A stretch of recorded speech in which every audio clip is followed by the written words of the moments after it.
Okay, we're told, so maybe capitalism is efficient. Maybe it generates more wealth than other systems. But what about values? What about things that can't be measured in cash? Things like kindness and loyalty and integrity. Well, let me say something that you won't hear very often. Let me make the moral case for capitalism. Let's go back nearly 12,000 years, to the moment when one of our ancestors made a world-changing discovery.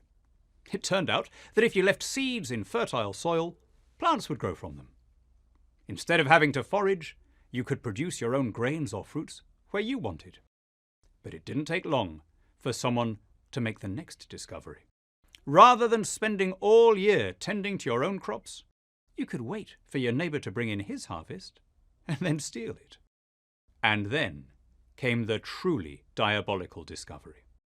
If you wanted to maximise the ratio of effort to outcome, you could organise a gang of thugs and seize not only your neighbour's harvest, but everyone's harvest, regularising your plunder through tithes, tolls and taxes.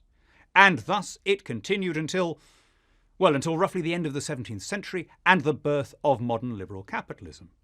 Sure, there were premonitions before then, little tremors of freedom, but almost everyone on the planet still lived in servitude and penury. Every previous society was based on systematized oppression. Ruling elites would use the institutions of the state to loot its resources and then rig the rules so that their children would inherit the same privileged position. A Bronze Age slave empire was not so different in this sense from a medieval European monarchy, or a 20th century African kleptocracy, or, come to that, from those modern states that have avoided the liberal capitalist revolution.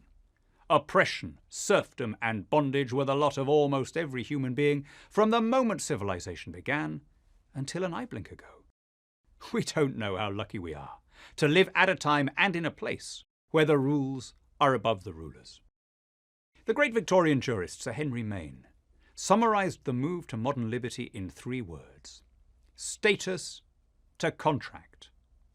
In nearly every previous society, our relations with one another were dictated by status, that is, birth and caste.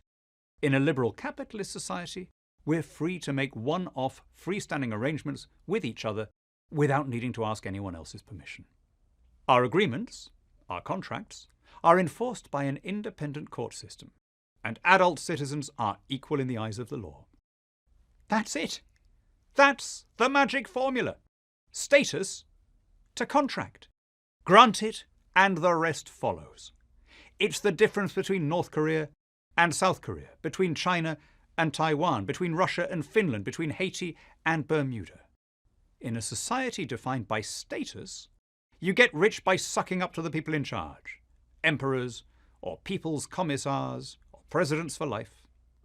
But in a society defined by contract, you get rich by offering a product or a service to the people around you.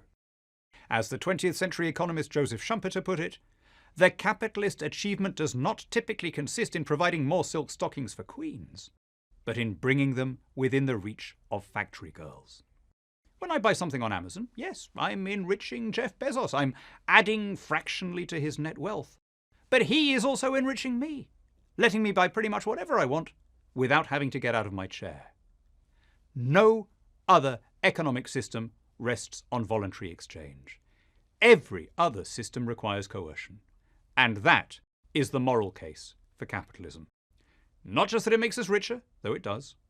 Not just that it raises the poorest on the planet, making our life outcomes more equal, though it does that too. No, the moral argument for capitalism is that it's the only economic system that values dignity and freedom and, yes, equality. It disdains distinctions of race and creed. One customer's money is as good as the next's. As Voltaire put it in 1764, enter the London Stock Exchange and you will see representatives from all nations gathered together for the good of mankind. Here, Jew, Muslim and Christian deal with each other as if all were of the same faith, and the only people called infidels are those who go bankrupt. Under capitalism, we need to think of what other people want, of what we can do for them. It's how we get ahead. Whereas socialism replaces our natural human relations with state control, capitalism draws us into productive networks of mutual dependency. we become more attentive, more empathetic, and thus more aware of the case for universal human rights. Capitalism doesn't just make us better off, it makes us better people. I'm Daniel Hannan, author of Inventing Freedom: How the English-Speaking Peoples Made the Modern World, for Prager University.